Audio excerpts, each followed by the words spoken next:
আসসালামু আলাইকুম। আজকে আমি তোমাদেরকে পড়াবো অর্থ অনুসারে বাক্যের প্রকারভেদ। অর্থ অনুসারে বাক্যের প্রকারভেদ হচ্ছে 7 প্রকার। 1 নম্বর হচ্ছে বর্ণনামূলক বা নির্দেশাত্মক বাক্য। বর্ণনামূলক বা নির্দেশাত্মক বাক্য যে বাক্যে কোনো বক্তব্য সাধারণভাবে বিবৃত বা নির্দেশ করা হয় তাকে বলা হয় বর্ণনামূলক বা নির্দেশাত্মক বাক্য। অর্থাৎ বক্তা যে কোনো কথাই বলুক না কেন সেটাই হবে আসলে বর্ণনামূলক বা নির্দেশাত্মক বাক্য। এই বর্ণনামূলক বা নির্দেশাত্মক বাক্য হাবোধকও হতে পারে, নাবোধকও হতে পারে। যেমন প্রথমে তোমাদেরকে একটা উদাহরণ দিচ্ছি। যেমন দেখো, সূর্য পূর্ব দিকে ওঠে। সূর্য পূর্ব দিকে উঠে।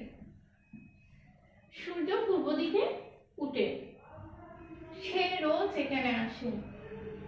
সে রোজ এখানে আসে।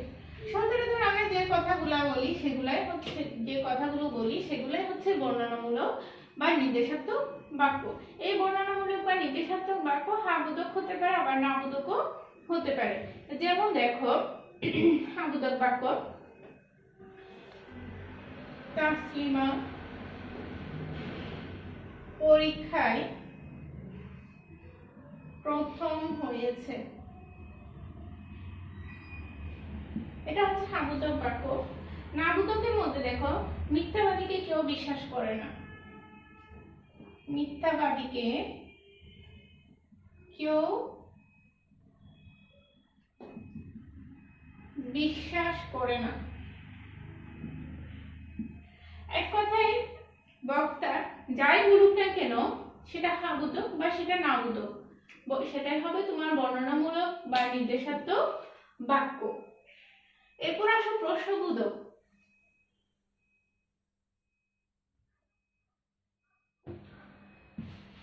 প্রশ্নবোধক বাক্য দেখো,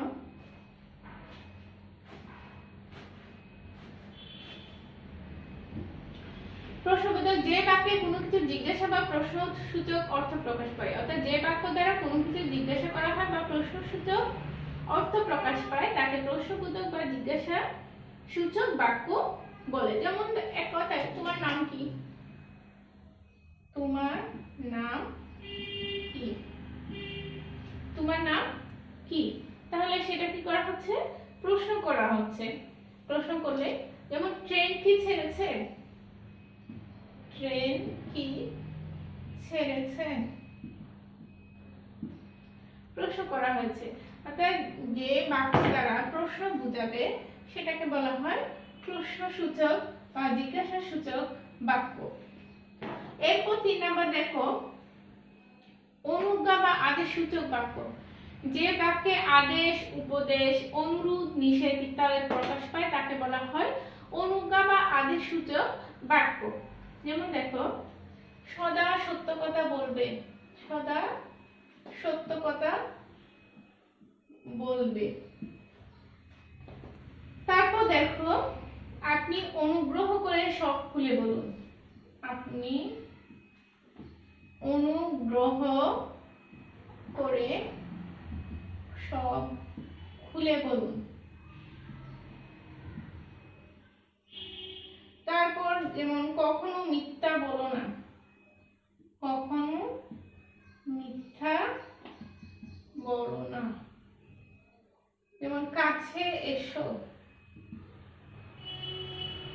এগুলো দেখো, সদা সত্য কথা বলবে আদেশ, আপনি অনুগ্রহ করে সব খুলে বলুন, অনুরোধ, কখনো মিথ্যা বলো না, নিষেধ, কাছে এসো, এই যে অনুরোধ, এই কথাগুলো আদেশ। এই কথাগুলো হচ্ছে এই বাক্যগুলো দ্বারা কি বোঝাচ্ছে? আদেশ বোঝাচ্ছে, উপদেশ বোঝাচ্ছে, অনুরোধ বোঝাচ্ছে, নিষেধ বোঝাচ্ছে।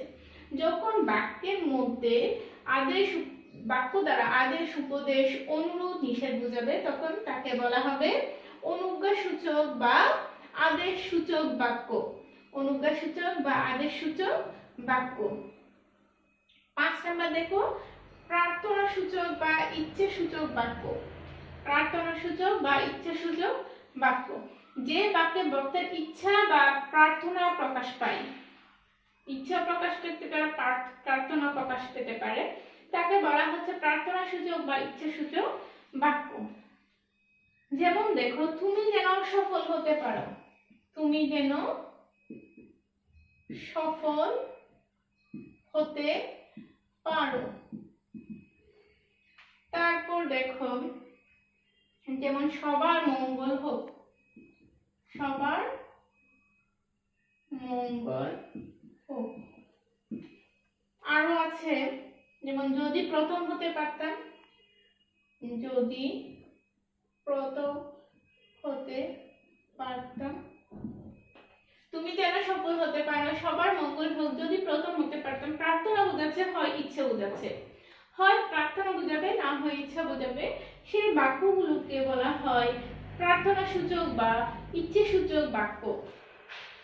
এরপর দেখো কার্য কারণাত্মক বাক্য। কার্য কারণাত্মক বাক্য, যে বাক্যে কারণ, নিয়ম, শর্ত, স্বীকৃতি ইত্যাদি প্রকাশ পায় তাকে বলা হয় কার্য কারণাত্মক বাক্য। যেমন উদাহরণ দিলে বুঝতে পারবে, মন দিয়ে না পড়লে পাস করা যায় না।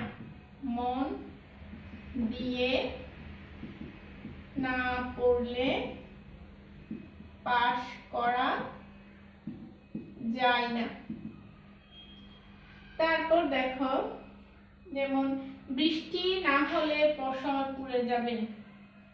বৃষ্টি না হলে ফসল পুড়ে যাবে।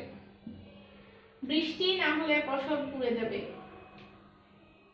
এই যে দেখো, বাক্যে কারণ, নিয়ম, শর্ত, স্বীকৃতি ইত্যাদি প্রকাশ পাবে। যেমন মন দিয়ে না পড়লে পাস করা যায় না, এটা হচ্ছে একটা নিয়ম। বৃষ্টি না হলে ফসল পুড়ে যাবে, কারণ। বৃষ্টি না হলে ফসল পুড়ে যাবে, কারণ বুঝাচ্ছে। যেমন ধরো, কষ্ট না করলে কেষ্ট মেলে না, এটা হচ্ছে কি একটা শর্ত। এই যে কোনো বাক্যের মধ্যে কারণ, নিয়ম, শর্ত প্রকাশ পাবে, তখন সেটাকে বলা হবে কার্য কারণাত্মক বাক্য। কার্য কারণাত্মক বাক্য। এরপর দেখো সংশয় বা সন্দেহ। সংশয় বা সন্দেহ,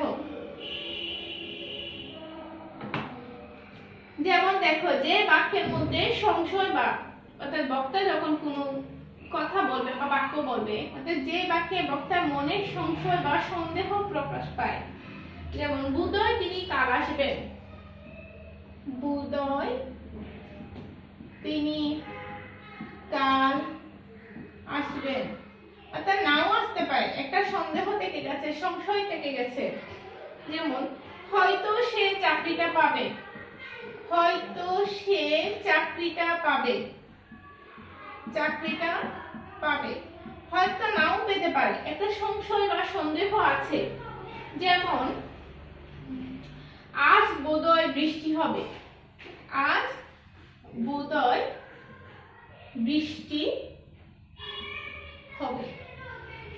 এখানে বাক্যগুলো দ্বারা কি বোঝাচ্ছে? সংশয়, বোধহয় তিনি কাল আসবেন, নাও আসতে পারে। হয়তো সে চাকরিটা পাবে, নাও পেতে পারে। আজ বোধহয় বৃষ্টি হবে, নাও হতে পারে। এটা কি আছে? সন্দেহ থেকে গেছে, সংশয় থেকে গেছে। সন্দেহ বা সংশয় প্রকাশ পেলে তাকে বলা হয় সংশয় বা সন্দেহবাচক বাক্য। এরপর দেখো 7 নাম্বার, আবেগ সূচক বা বিস্ময় সূচক বাক্য।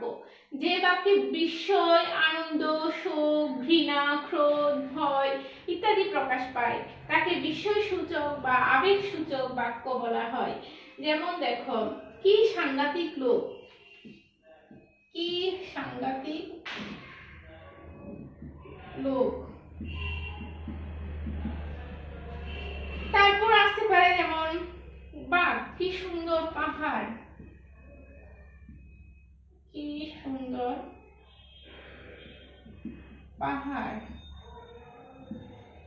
কি এটা কি উচ্ছ্বাস প্রকাশ পাচ্ছে, এটা বিস্ময় প্রকাশ পাচ্ছে। যেমন ছি তুমি এ কাজ করতে পারলে, এটা হচ্ছে ঘৃণা। ছি তুমি এ কাজ করতে পারলে, ঘৃণা। অর্থাৎ যে বাক্যে তোমার বিস্ময় প্রকাশ পাবে, আনন্দ, শোক, ঘৃণা, ক্রোধ, ভয় ইত্যাদি প্রকাশ পাবে তাকে বলা হয় আবেগসূচক বা দৃশ্যসূচক বাক্য। আচ্ছা, অর্থাৎ এক কথায় দেখো, অর্থ অনুসারে বাক্য হচ্ছে 7 প্রকার: বর্ণনামূলক, প্রশ্নবোধক, অনুজ্ঞাসূচক, প্রার্থনাসূচক, কার্যকারণাত্মক, সংশয় বা সন্দেহ, আবেগসূচক বা বিস্ময় সূচক। অর্থ অনুসারে বাক্যের প্রকারভেদ আজকে এতটুকু। নেক্সট আরেকটা টপিকস নিয়ে তোমাদের সামনে উপস্থিত হব। আজকের মতো এই টপিকসটা এখানে শেষ করলাম। আসসালামু আলাইকুম।